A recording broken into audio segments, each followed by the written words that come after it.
পক্ষ থেকে কৃতজ্ঞতা জ্ঞাপন করছি। স্বল্প সময়ের আমাদের ইনকিলাব মঞ্চের পক্ষ থেকে জরুরি সংবাদ সম্মেলন ডাকা হয়েছে এবং আপনারা এত দ্রুত সময়ের মধ্যে সবাই এসে উপস্থিত হয়েছেন, এজন্য সবাইকে আন্তরিক ধন্যবাদ জানাচ্ছি। আপনারা জানেন যে আজকে শহীদ শরীফ ওসমান হাদির চার্জশিট সংক্রান্ত শুনানি ছিল। চার্জশিট সংক্রান্ত শুনানিতে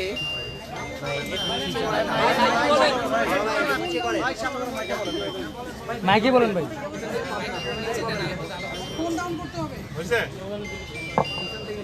আচ্ছা, আপনারা সকলেই জানেন আজকে শহীদ শরীফ ওসমান হাদি হত্যাকাণ্ডের যে চার্জশিট গঠিত হয়েছে সেটার একটা পর্যালোচনা শুনানি ছিল। এর আগে গত 12 তারিখে তার প্রথম শুনানি ছিল এবং এজাহারকারীর পক্ষে রাষ্ট্রকে সহায়তা করবার জন্য আইনজীবীরা রাষ্ট্রের কাছে 2 দিন সময় চেয়েছিল, যার পরিপ্রেক্ষিতে আজকে এই চার্জশিটটির পর্যালোচনা শুনানি হয়েছে এবং সেখানে আইনজীবীদের পক্ষ থেকে আপনার নারাজি দেয়া হয়েছে। মানে তারা যেই তদন্ত প্রতিবেদন দাখিল করেছে কোর্টে, আইনজীবীদের মাধ্যমে ইনকিলাব মঞ্চ এবং তার পক্ষ থেকে এই ব্যাপারটাতে নারাজি দেয়া হয়েছে। তো আপনাদেরকে নারাজি দেওয়ার পূর্বে বেশ কিছু ঘটনার সিকোয়েন্স বলতে চাই, যাতে আপনারা পুরো ঘটনাকে একটা জায়গায় নিয়ে আসতে পারেন। প্রথমত, শহীদ শরীফ ওসমান হাদি উনি গত বছর 28শে ডিসেম্বর 2024 উনি শাহবাগ থানায় একটা জিডি করেছিলেন। সেই জিডিতে উনি উল্লেখ করেছিলেন যে উনি জীবনের নিরাপত্তাহীনতায় ভুগছেন এবং দেশি বিদেশি বিভিন্ন নাম্বার দিয়ে তাকে হত্যার হুমকি দেওয়া হচ্ছে। ওসমান হাদি হত্যার পরে আমরা ইনকিলাব মঞ্চের টিম শাহবাগ থানায় যোগাযোগ করেছিলাম জিডির ব্যাপারে। শাহবাগ থানা প্রথমে অস্বীকার করেছে যে শহীদ ওসমান হাদি শাহবাগ থানায় কোনো জিডি করে নাই। এরপরে আমরা বলেছি যে আমরা স্পষ্ট মনে আছে, কারণ ওসমান হাদির সাথে আমি এবং জুমা সেই জিডি করতে গিয়েছিলাম। আমাদের মাসের নামটা মনে ছিল যে আমরা ডিসেম্বর মাসে এই জিডিটা করেছি। তো আমরা স্পেসিফিক ভাবে তাকে বলেছিলাম যে ডিসেম্বর মাসে আমাদের জিডিটা হয়েছে। তারা পুরো ডিসেম্বর মাস খুঁজেও কোনো জিডি পায় নাই। তো আল্লাহর অসীম রহমত যে আমাদের কাছে জিডির একটা কপি সংরক্ষণ করা ছিল। যখন আমরা এই জিডির কপি তাদের কাছে দেই, তখন তারা জিডির ব্যাপারে স্বীকার করে যে শাহবাগ থানায় একটা জিডি করা হয়েছে। মানে এই ব্যাপারটাকে একটু চিন্তা করেন যে শাহবাগ থানায় একজন শহীদ একটা জিডি করেছিলেন, মৃত্যুর পর তার দায় এড়ানোর জন্য তারা এই ব্যাপারটাকে অস্বীকার করে। এবং এই জিডিতে আমাদের ভেতরের একজন ভাই, তার একটা নাম্বার ঢুকে গেছিল ভুলক্রমে এই জিডিতে। বিগত 1 বছর ধরে সে সেই নাম্বারটা ব্যবহার করছে ইনকোয়ারির জন্য। আজ পর্যন্ত শাহবাগ থানা থেকে ওই নাম্বারে একটা ফোন দেয়া হয় নাই। মানে শাহবাগ থানা শুধুমাত্র এই জিডিটা গ্রহণ করেছে, পরবর্তী কোন ধরনের সে পদক্ষেপই গ্রহণ করে নাই। তাহলে তো অন্তত জিডিতে যে নাম্বারটা আছে সেটা তো তারা যাচাই করত। নাম্বার 1। নাম্বার 2 হচ্ছে তথ্য হয়রানি। ওসমান হাদি শাহাদাত যেদিন তাকে গুলি করা হয়, রাত 12টার সময় গোয়েন্দা সংস্থা থেকে ফোন করে আমাকে বলা হয় যে ওসমান হাদি যেইখানে শাহাদাত হয়েছে সেই জায়গাটা একটু আমাদেরকে চিনাইয়া দেন। আবার বলতেছে ওই রাস্তার সিসিটিভি ফুটেজটা কি আমাদেরকে দিতে পারবেন? ঘটনাগুলো একটু খেয়াল করবেন। এরপরে হচ্ছে যখন আমরা মামলা দায়ের করলাম, তো আমি নিজে মামলার বাদী, যিনি এই মামলার করার ক্ষেত্রে আমার কাছ থেকে সিগনেচার নিয়েছেন এবং ওখানে দায়িত্বপ্রাপ্ত যারা কর্মকর্তা রয়েছেন তাদেরকে আমরা মামলার একটা কপি চেয়েছি। যেহেতু আমি বাদী, আমার তো একটা মামলার কপি দেখতে হবে বা আমার কাছে একটা মামলার কপি রাখতে হবে। আজ পর্যন্ত থানা থেকে আমাদেরকে একটা মামলার কপি সরবরাহ করা হয় নাই এবং এটার পুরো মেসেজ আমাদের কাছে আছে যে শাহবাগ থানা থেকে আমাদের কাছে এইটার কোনো মামলার কোনো কপি, শাহবাগ না মতিঝিল থানা থেকে পরবর্তীতে পল্টনে এটা স্থানান্তরিত হয়েছে। যখন যারা আসছিলেন তারা মূলত মতিঝিল ছিলেন, আমরা তাদের কাছে চাইছিলাম কিন্তু তারা আমাদেরকে কোনো মামলার কপি সরবরাহ করে নাই। এটা গেল। এরপরে হচ্ছে আসামির অবস্থান নিয়ে যাওয়া স্পষ্টতা। একদিন বলছে আসামি ভারতে পালিয়ে গেছে, আর একদিন বলছে ঢাকায় অবস্থান করছে, আর একদিন বলছে ডিবি সংবাদ সম্মেলনে করে বলছে যে মেঘালয়ে আসামি অবস্থান করছে, আবার মেঘালয় পুলিশ সংবাদ সম্মেলন করে বলছে যে আমরা এখানে এমন কাউকে গ্রেফতার করি নাই। এরপরে চার্জশিট নিয়ে তালবাহানা। আদালতে আমরা যখন 12 তারিখে গেলাম চার্জশিটের জন্য, আদালতে 12 তারিখ চার্জশিট দাখিল করবার কথা। এর আগে আপনারা জানেন যে শাহবাগে ডিএমপি কমিশনার এবং পরিবেশ উপদেষ্টা সৈয়দা রেজওয়ানা তারা এসেছিলেন এবং তারা বলেছেন 7 তারিখের মধ্যে তারা চার্জশিট দাখিল করবেন। তো আমরা প্রথমে এটার সাথে দ্বিমত পোষণ করলেও তদন্তের স্বার্থে যাতে সুষ্ঠু এবং নিরপেক্ষ তদন্ত হয় এজন্য আমরা 7 তারিখ পর্যন্ত মেনে নিয়েছিলাম। তারা চার্জশিট যে 6 তারিখে দাখিল করবে আমাদের সাথে কোনো ধরনের আলাপ আলোচনা না করে তারা 6 তারিখে চার্জশিটটা সংবাদ সম্মেলন করে পুলিশের পক্ষ থেকে চার্জশিট দাখিল করা হয় এবং পরবর্তীতে যখন চার্জশিটের যেই শুনানির দিন ধার্য করা হয় 12 তারিখে, আমরা আদালতে গেলে আদালত বলে হচ্ছে আমাদের কাছে চার্জশিট এসে পৌঁছায় নাই, আবার ডিবি অফিস থেকে বলে যে আমরা চার্জশিট পাঠাইছি। রাত 10টা 45-এ আমরা সেই আদালত থেকে চার্জশিট নিয়ে এরপরে বাসায় যাই 7 তারিখে। তো এই যে ঘটনাগুলো আপনারা একদম শুরু থেকে এখন পর্যন্ত প্রত্যেকটা পদে পদে আমাদেরকে অসহযোগিতা করা হচ্ছে। রাষ্ট্রের কোন ধরনের আন্তরিকতা, কোন ধরনের সদিচ্ছার প্রতিফলন আমরা শহীদ ওসমান হাদির হত্যার ব্যাপারে দেখছি না। এখন রাষ্ট্র কর্তৃক তদন্তের মাধ্যমে যে তদন্ত প্রতিবেদন দাখিল করা হয়েছে সেটা সম্পর্কে আপনাদেরকে একটু জানাতে চাই। প্রথমত, এই যে মামলাটা সেখানে যে তদন্ত করা হয়েছে একদম পুরোটাই অস্পষ্ট ভরপুর এবং যাদেরকে আসামি করা হয়েছে মূল কোনো আসামি ধরাছোঁয়ার বাইরে, এবং তদন্ত প্রতিবেদনে যারা এই হত্যার পরিকল্পনা করেছে তাদের সম্পর্কে কোনো ধরনের তথ্য এই চার্জশিটে উল্লেখ করা হয় নাই। তারা এখানে উল্লেখ করেছে যে শহীদ ওসমান হাদি মাঝে মধ্যে আওয়ামী লীগের বিপক্ষে বক্তব্য দিত, তারা ক্ষিপ্ত হয়ে শহীদ ওসমান হাদিকে গুলি করেছে। আমরা তাদের কাছে জানতে চাই যে শহীদ ওসমান হাদিকে যদি ক্ষিপ্ত হয়েই গুলি করা যায় বা গুলি করতে হয় তাহলে এতদিন সময় নেওয়ার তো দরকার নাই, 100 কোটি টাকারও তো দরকার নাই। এরপরে হচ্ছে 2 মাস কালচারাল সেন্টার এবং বিভিন্ন জায়গায় তাকে পর্যবেক্ষণের মধ্যে রাখারও দরকার নাই। এই পুরোটা একটা খুনি চক্র করেছে যেটা এই চার্জশিটে সম্পূর্ণভাবে এড়িয়ে যাওয়া হয়েছে। এবং আপনাদেরকে আরো একটা গুরুত্বপূর্ণ তথ্য দেই, সেটা হচ্ছে শহীদ ওসমান হাদি যেই দিন খুন হন, মানে যেই দিন তাকে গুলি করা হয়, এই দিনে আপনারা জানেন যে ওবায়দুল কাদের, আওয়ামী লীগের পলাতক সন্ত্রাসী ওবায়দুল কাদেরের চার্জশিট দাখিল হওয়ার কথা, যার 1 নাম্বার আসামি ছিলেন শহীদ শরীফ ওসমান, 1 নাম্বার সাক্ষী ছিলেন শহীদ শরীফ ওসমান হাদি। যার কারণে এই ঘটনাকে কোনোভাবেই ছোট করে দেখবার কোনো সুযোগ নাই। বাংলাদেশের স্বাধীনতা সার্বভৌমত্ব রক্ষা এবং ইনসাফ লড়াইয়ের জন্য জুলাই পরবর্তী সময়ে সবথেকে বলিষ্ঠ কণ্ঠস্বর ছিলেন শরীফ ওসমান হাদি। আপনারা বিভিন্ন সময় এখানে এসেছেন এবং আপনাদেরকেও তিনি এই সংবাদ সম্মেলনের মাধ্যমেই জানিয়েছিলেন যে তার জীবনের নিরাপত্তার হুমকি রয়েছে, কিন্তু রাষ্ট্র তার জীবনের নিরাপত্তা নিশ্চিত করতে সম্পূর্ণরূপে ব্যর্থ হয়েছে। এমনকি যারা তাকে খুন করেছে রাষ্ট্র সব প্রণোদিত হয়ে তাদেরকে আড়াল করবার চেষ্টা করছে। এরপরে যে ব্যাপারটা আমরা বলতে চাই সেটা হচ্ছে এই যে চার্জশিটটা দাখিল হয়েছে এই চার্জশিটের কোনো আগামাথা নাই। এই চার্জশিট সে শুরুই করেছে হচ্ছে ফয়সাল করিম মাসুদকে দিয়ে। যখন আমাদের কাছে তারা বলেছে যে তাদের 90% তদন্ত শেষ, যদি তারা ডিএমপি কমিশনার এখানে এসেছে, তাদের 10% মাত্র তদন্তের বাকি আছে। এর জন্য তারা সময় চেয়েছেন 7 তারিখ পর্যন্ত, 10 দিন। আমরা বলেছি ঠিক আছে আপনারা আপনাদের মতো করে তদন্ত করেন, কিন্তু এই তদন্ত করবার পরেও এই তদন্তের কোনো কিছুতে কোনো পরিবর্তন আসে নাই। আগেও যেটা আপনারাও যেটা জানেন সেইটাই এইখানে শুধু উপস্থাপন করা হয়েছে, কিন্তু আমরা যেটা জানি না সেইটা কোনোভাবেই এই মামলার ক্ষেত্রে করা হয় নাই। এখন প্রশ্ন যেটা থেকে যায় সেটা হচ্ছে যখন রাষ্ট্র এই ধরনের অসহযোগিতা করে তখন তো একটা ধারণা দৃঢ় হয় যে রাষ্ট্রের কেউ এই হত্যাকাণ্ডের সাথে জড়িত কিনা।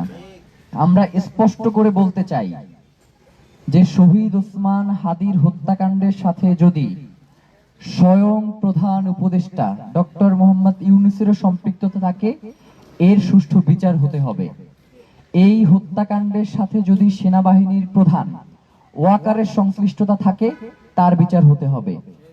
এর সাথে যদি আওয়ামী লীগের সংশ্লিষ্টতা থাকে তার বিচার হতে হবে। এর সাথে যদি হাসিনার সংশ্লিষ্টতা থাকে তার বিচার হতে হবে।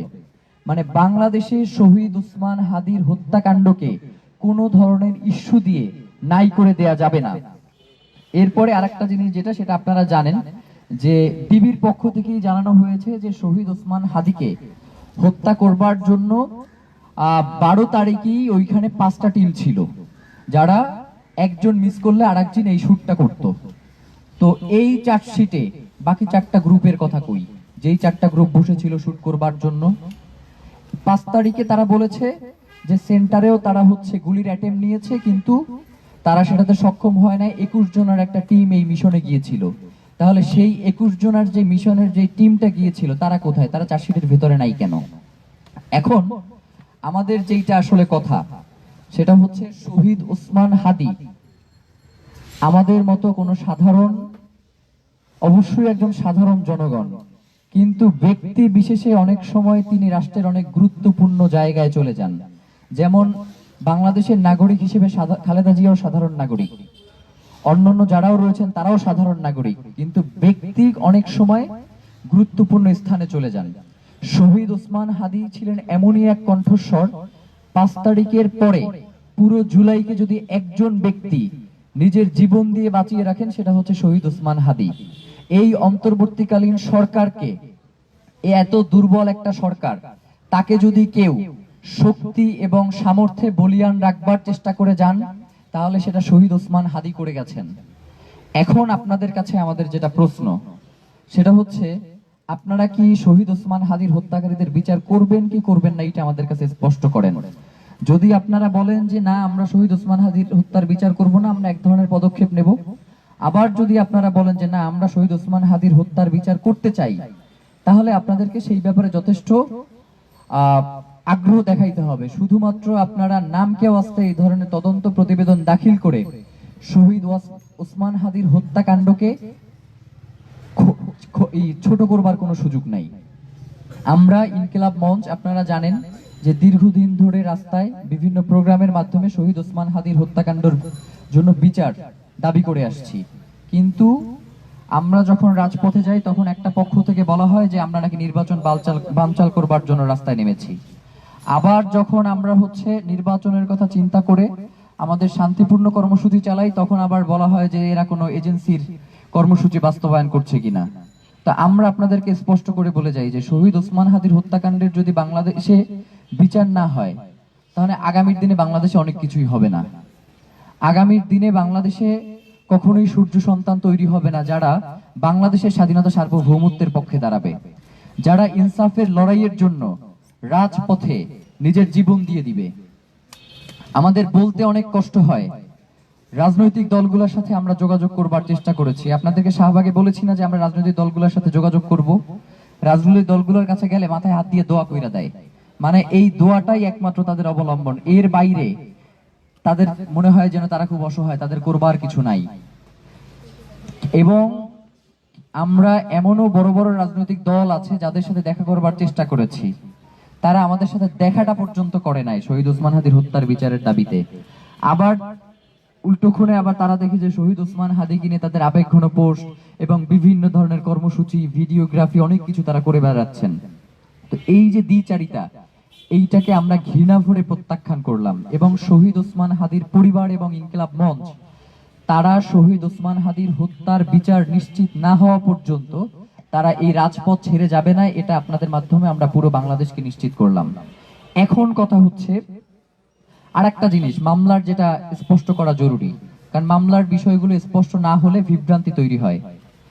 তারা এখানে কবির যে আছেন মামলার একজন আসামি, যিনি খুনির সাথে সরাসরি সেন্টারে গিয়েছেন, 5 তারিখে দুদকের সামনে গিয়েছেন, কিন্তু তাকে শুধুমাত্র খুনের অংশ হিসেবে এই মামলায় দেখানো হয়েছে, তাকে প্ল্যানের কোনো অংশ হিসেবে এই মামলায় তাকে পোট্রে করা হয় নাই। আবার এই যে ফিলিপ, যার কথা বলা হচ্ছে যে তাকে পালাতে সহযোগিতা করেছে, ফিলিপের তো 2 জন সহযোগী থেকে আপনারা জানেন যে গ্রেফতার করেছে, তাহলে এই দুইজন সহযোগীর মাধ্যমে এখন পর্যন্ত কেন নিশ্চিত হওয়া গেল না যে শহীদ ওসমান হাদির হত্যাকারীর আসলে কোথায় রয়েছে? সর্ষের মধ্যেই যদি ভূত থাকে তাহলে তো আসলে বলবার কিছু থাকে না। ঘরের লোকে ওই যে বলে না যে ঘরের ইন্দুরে যদি বান কাটে তাইলে সেই বান কিভাবে আমি রক্ষা করব? কথা ওই একটাই, সেটা হচ্ছে আমরা স্পষ্ট করে বলতে চাই, শহীদ ওসমান হাদির সাথে যদি রাষ্ট্র জড়িত থাকে তার বিচার এই বাংলাদেশে হইতে হবে, এবং এইটা আমরা করে ছাড়বো আমাদের জীবন থাকা পর্যন্ত। শহীদ ওসমান হাদির হত্যাকাণ্ডের সাথে যদি গোয়েন্দা সংস্থার কোনো সূত্রপাত থেকে থাকে এর বিচার হইতে হবে। কারণ আপনারা জানেন যে শহীদ ওসমান হাদি এই গুম কমিশন এবং পিলখানা কমিশনের ব্যাপারে তিনি প্রচন্ড একজন শক্তিশালী ভূমিকা পালন করেছেন এটার যাতে এই কমিশনের রিপোর্টটা প্রকাশিত হয়, এবং হয়তো আগামী 2-1 দিনের মধ্যেই গুম কমিশন পিলখানা কমিশনে শহীদ ওসমান হাদি এবং গুম কমিশনে শহীদ ওসমান হাদি কিভাবে তাদেরকে সহযোগিতা করেছে এটা নিয়েও তারা একটা তাদের পক্ষ থেকেও বিবৃতি দিবে। তো এই যে একজন মানুষ পুরো বাংলাদেশের স্বাধীনতা, সার্বভৌমত্ব এবং ইনসাফ রক্ষার জন্য তার জীবনটা বিলিয়ে দিয়ে গেছেন, তিনি তো আমাদের কাছে শুধু একটা দাবি করে গিয়েছেন যে আমাকে ভাইয়েরা যদি মেরেও ফেলা হয় আপনারা দয়া করে এর বিচারটা কইরেন। তো আমাদেরকে যে এইভাবে অসহায় করে রাখা হচ্ছে, প্রত্যেকটা জায়গায় আমাদেরকে কোনো কথাই শোনা হচ্ছে না, এবং জাস্ট একটা আশ্বাসের বাণীর বাইরে রাষ্ট্রের কোনো পদক্ষেপ আমরা দেখছি না। একটা কথা বলি যে যেই ইসি শহীদ ওসমান হাদিকে বিচ্ছিন্ন ঘটনা হিসেবে উল্লেখ করে সেই ইসির অধীনে রাজনৈতিক দলগুলো নির্বাচনে যেতে পারে, কিন্তু বাংলাদেশের নাগরিক হিসেবে এই ইসিকে অপসারণ যদি না করা হয়, একজন নাগরিকের জায়গা থেকে হয়তো আমরা এই ইলেকশনের বিরুদ্ধে, মানে এই ইসির বিরুদ্ধে আমরা দাঁড়াবো, ইলেকশনের বিরুদ্ধে না, এই ইসির বিরুদ্ধে আমরা রাজপথে আমাদের অবস্থান গ্রহণ করবো ইনশাআল্লাহ। আর একটা জিনিস সেটা হচ্ছে ইদানিং আপনারা সোশ্যাল মিডিয়াতে অনেকভাবেই লক্ষ্য করছেন যে আমি একটু এগুলো আপনাদেরকে দেখাতেও চাই যে আমরা পোস্ট দেই একভাবে, আপনারা পোস্টে করবার চেষ্টা করেন একভাবে। ভাই, শহীদ ওসমান হাদি একটা কথা বলে গেছেন যে আপনি অনেক যোগ্যতা সম্পন্ন কিন্তু আপনার ভিতরে নৈতিকতা নাই, এইটার কোনো মূল্য নাই। সাংবাদিক ভাইয়েরা যারা আছেন, এই শহীদ ওসমান হাদির বার্তা তো আপনাদের মাধ্যমেই আজকে পুরো বাংলাদেশের জনগণের কাছে পৌঁছাইছে না? আপনারা পৌঁছে দিচ্ছেন না? সেই আপনারা যদি সামান্য ভিউয়ের আশায়, সামান্য টিআরপির জন্য আপনারা যদি এই ধরনের ফটোকার্ড বানান বা এই ধরনের মিসলিডিং ভিডিওগুলো মানুষের কাছে পৌঁছান, তাহলে বলেন আমরা আসলে কোন নতুন বাংলাদেশের স্বপ্ন দেখে সামনে আগাবো? আপনারা কি লিখলেন গতকালকে? আমাদের শহীদ ওসমান হাদির ওয়াইফ তিনি একটা দীর্ঘ পোস্ট দিলেন, আপনারা একটা ফটোকার্ড বানালেন, সেখানে লিখলেন যে ইনকিলাব মঞ্চ কি শহীদ ওসমান হাদির বিচার চায় না? শহীদ ওসমান হাদির বিচার কি আদৌ হবে না? এটার ব্যাখ্যাও তো তিনি নিচে একটা দিয়েছেন। অনেক পত্রিকা, অন্যান্য পত্রিকা ফটোকার্ডের নিচে হচ্ছে ব্যাখ্যাটা দেয়, কিছু কিছু পত্রিকা এই ব্যাখ্যাটা পর্যন্ত দেওয়ার প্রয়োজন মনে করেন নাই। মানে ওসমান হাদি তো হত্যা হয়েছেই, এখন আপনারাও কি চেষ্টা করতেছেন কিনা ইনকিলাব মঞ্চে আমরা যারা এই আন্দোলনটা টিকিয়ে রাখবার চেষ্টা করছি আমাদেরকেও যাতে হত্যা করা হয়, আমাদেরকেও যাতে এর সাথে সম্পৃক্ত করা হয়, আপনারা কি এই ধরনের পরিকল্পনা করছেন কিনা আমাদেরকে সেটা দয়া করে পরিষ্কার জানাবেন। আর আরেকটা কথা আপনাদের মাধ্যমে জানাই, আমরা বিভিন্ন ভাবে খেয়াল করেছি যে ইনকিলাব মঞ্চের নাম নিয়ে বিভিন্ন ধরনের প্রোপাগান্ডা ছড়ানো হচ্ছে। আমরা সেদিনকে শাহবাগে দেখেছি জুলাই মিনারের পাদদেশে বসে তারা বলছে যে তারা প্রথম আলো পত্রিকার যে কার্যালয় সেটা ভেঙে দিয়ে তারা সেখানে আমার দেশ করবে, এবং তাদের এই জন্য 100 কোটি টাকা দরকার, এটা জনগণের কাছে চাইতেছে। এবং সে বলতেছে ইনকিলাব মঞ্চের কর্মী। ভাই, আমরা এই যেখানে যারা বসে আছে আপনাদের সামনে তো 1 না 1.5 বছর ধরে কন্টিনিউয়াসলি বসতেছি, তো আপনি কেন তাদেরকে এই প্রশ্নটা করেন না যে ভাই আমরা তো কোনোদিন আপনাকে ইনকিলাব মঞ্চের কোনো প্রোগ্রামে দেখিনি, তাহলে আপনি কোথা থেকে আসলেন আমরা একটু জানতে চাই। এই ব্যাপারগুলো আপনারা যখন এই প্রশ্নগুলো করা শিখবেন তখনই বাংলাদেশে নতুন যে স্বাধীনতার স্বপ্ন, নতুন যে আজাদির স্বপ্ন, আমরা জুলাইয়ের যেই স্বপ্ন সেটার দিকে আমরা এগিয়ে যেতে পারবো। নয়তো আমরা সবাই মিলে একসাথে আমাদের এই আজাদি, আমাদের এই লড়াইয়ে আমরা ক্ষতিগ্রস্ত হব। প্রিয় ভাইয়েরা, এখন যদি আমরা শহীদ ওসমান হাদির এই হত্যাকাণ্ডের বিচার করতে সক্ষম না হই তাহলে আগামীর বাংলাদেশে এমন দিন আসতে পারে যেই দিন বাংলাদেশে এর থেকেও বড় ফেসিবাদ কায়েম হবে। সুতরাং আমরা ইনকিলাব মঞ্চের পক্ষ থেকে আপনাদেরকে জানাতে চাই, আগামীকাল পুরো বাংলাদেশে শহীদ ওসমান হাদির হত্যাকাণ্ডের বিচারে বাদ-জুমা, বিক্ষোভ মিছিল এবং সংক্ষিপ্ত সমাবেশের আয়োজন করবার জন্য বাংলাদেশের স্বাধীনতাকামী ইনসাফের লড়াইয়ের সৈনিকদেরকে আহ্বান জানাচ্ছি। বাংলাদেশের প্রতিটি জেলা, উপজেলা এবং বিভাগীয় শহর, ইউনিয়ন, গ্রামে শহীদ ওসমান হাদির হত্যার ব্যাপারে আপনারা আগামীকাল বিক্ষোভ মিছিল এবং সংক্ষিপ্ত সমাবেশ কর্মসূচি পালন করুন। আর একটা কথা বলতে চাই যে আমাদের আদালতে আমরা যেই নারাজিটা দিয়েছিলাম, আদালত সেটাকে মঞ্জুর করেছেন এবং পুনঃ তদন্তের জন্য আদেশ দিয়েছেন। আমাদেরকে জিজ্ঞেস করা হয়েছিল যে আপনারা এই তদন্তের ভার, আপনাদের কোনো পছন্দের এজেন্সি আছে কিনা। আমরা রাষ্ট্রকে স্পষ্ট বলে দিয়েছি যে এইটা মানে মেয়ে দেখার কাজ না, যে আমার পছন্দ হইল কি পছন্দ হইল না। শহীদ ওসমান হাদির হত্যাকারীদের বিচার নিশ্চিত করা রাষ্ট্রের দায়িত্ব। এই রাষ্ট্রের দায়িত্ব পালন করতে তার সিআইডি রে লাগবে না, ডিবি রে লাগবে না, এনএসআই রে লাগবে, কার লাগবে এটা রাষ্ট্র নির্ধারণ করবে, এটা আমরা নির্ধারণ করব না। কিন্তু রাষ্ট্র যদি মনে করে যে বাংলাদেশের গোয়েন্দা সংস্থা এই তদন্ত করতে তারা ব্যর্থ, তাহলে প্রয়োজনে আন্তর্জাতিক যে সকল পেশাদার এবং নির্ভরযোগ্য গোয়েন্দা সংস্থা রয়েছে, এফবিআই, স্কটল্যান্ড ইয়ার্ড, এমআইটির মতো যারা পেশাজীবী এবং নির্ভরযোগ্য, তাদেরকে চাইলে রাষ্ট্র এই তদন্তের স্বার্থে তাদেরকে এই সুযোগটা করে দিতে পারে। এবং পাশাপাশি আমাদের ইনকিলাব মঞ্চের পক্ষ থেকে আপনাদেরকে জানাতে চাই যে শহীদ ওসমান হাদি তিনি শুধুমাত্র ইনকিলাব মঞ্চের ছিলেন না, তিনি ছিলেন বাংলাদেশের 18 কোটি মানুষের। সুতরাং এই 18 কোটি মানুষের কাছে আমরা উদারত আহ্বান জানাই যে শহীদ ওসমান হাদির হত্যার বিচারের জন্য ইনকিলাব মঞ্চের ব্যানার দরকার নাই। ইনকিলাব ব্যানারের বাইরেও আপনাদের যার যার যেই সামর্থ্য রয়েছে, সাধ্য অনুযায়ী প্রয়োজনে আপনারা নিজ নিজ এলাকার নামে আপনারা সংগঠন গড়ে তুলুন এবং শহীদ ওসমান হাদির হত্যার ব্যাপারে আপনাদের সর্বোচ্চ ভূমিকা যেটা রাখবার সেটা আপনারা ইনশাআল্লাহ রাখবেন। আর হচ্ছে শহীদ ওসমান হাদির পরিবারের পক্ষ থেকে বলা হয়েছে যে শহীদ ওসমান হাদির পরিবারের রাষ্ট্রের পক্ষ থেকে তাদের কোনো ধরনের সহযোগিতার কোনো প্রয়োজন নাই।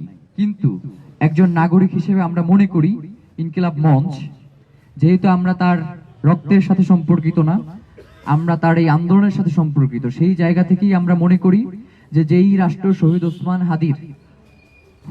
ওসমান হাদিকে রক্ষা করতে সক্ষম হয় না, তার উচিত তার সন্তান এবং তার স্ত্রী, তার পরিজনদেরকে রক্ষার দায়িত্ব গ্রহণ করা। এইটা আমাদেরকে অ্যাপ্লিকেশন করে যদি করতে হয়, এর থেকে বাংলাদেশের জনগণের জন্য আর কোনো লজ্জা নাই।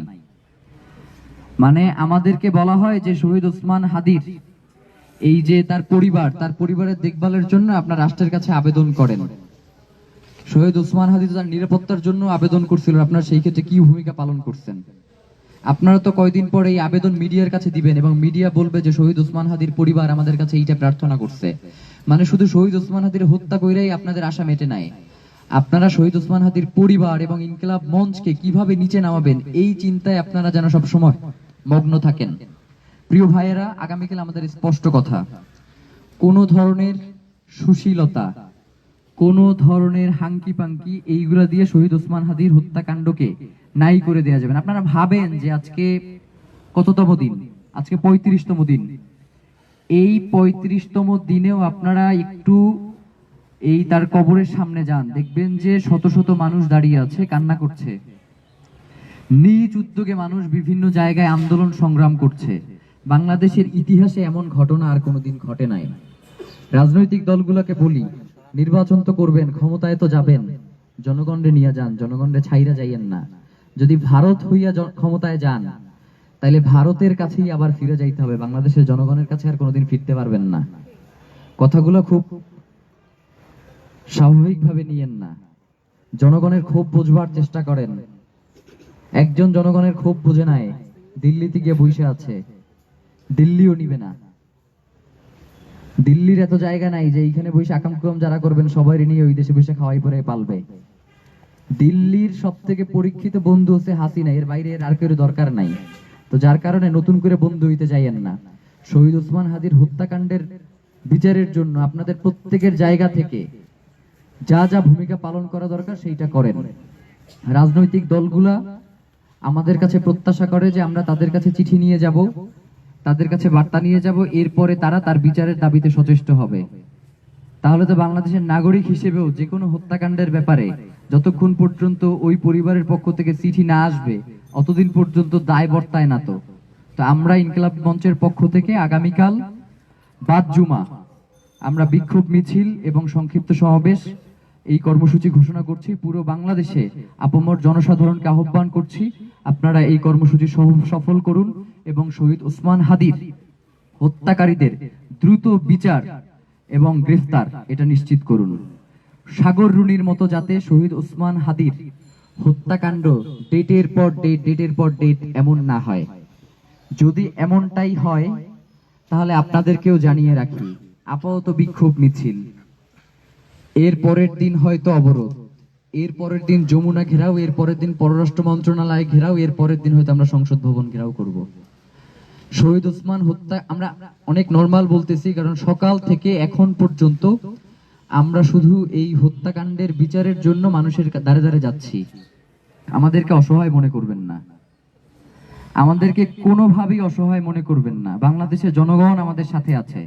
শুধুমাত্র বাংলাদেশের যাতে শান্তি শৃঙ্খলার যে পরিস্থিতি এটা যাতে স্বাভাবিক থাকে, এই জন্য আমরা এখন পর্যন্ত শান্তিপূর্ণভাবে আছি। আমাদেরকে দয়া করে অশান্ত কইরেন না। অশান্ত করলে বর্তমান সরকার এবং যারা যারা এর পেছনে ইন্ধন দিচ্ছেন, আপনাদের কারোরই সেই ধরনের সক্ষমতা নাই বাংলাদেশের জনগণকে। আমরা জুলাইয়ের মতো এইবার শুধু জীবন দিব না, এটা শুধু বলে গেলাম। সবাইকে অসংখ্য ধন্যবাদ। বাংলাদেশ জিন্দাবাদ, ইনকিলাব জিন্দাবাদ। একটা প্রশ্ন ভাই, সেটা হচ্ছে আমরা শহীদ ওসমান হাদি সারা বাংলাদেশে শুধু না পৃথিবীর বিভিন্ন আনাচে কানাচে এই যে আজাদির যে লড়াই, এই বিষয়টা একদম বাচ্চা থেকে শুরু করে বৃদ্ধদের পর্যন্ত হৃদয়ে রক্তক্ষরণ করেছে এবং তারা এটাকে ওন করছে। লক্ষ কোটি তরুণ, শিশু, যুবক, বৃদ্ধা আমি মনে করি। কিন্তু আমাদের বাংলাদেশের মেইন স্ট্রিম মিডিয়াগুলো শহীদ ওসমান হাদির ব্যাপারে ঠিক সেই রকমভাবে আসলে ব্যাপারটাকে ফোকাস করছে না, কিংবা তার যে চেতনা, এই যে আজাদির চেতনা, বাংলাদেশের স্বাধীনতা সার্বভৌমত্বের যে চেতনা, এই চেতনাকে আসলে তারা মনে, আপনাদেরকে এরকম মনে হচ্ছে কিনা যে তারা আরো বিষয়টাকে ধামাচাপা দেওয়ার চেষ্টা করছে? কিছু কিছু, আমি সবাইকে বলবো না, এর ব্যাপারে। আচ্ছা, প্রথমত বাংলাদেশে যখন এই কথাটা আসলে কেউই বলে না যে বাংলাদেশের বিভিন্ন ব্যবসায়িক গ্রুপ তার নিজের ব্যবসা এবং তার ক্ষমতার জন্যই বেশ কিছু মিডিয়া তারা খুলে রাখে।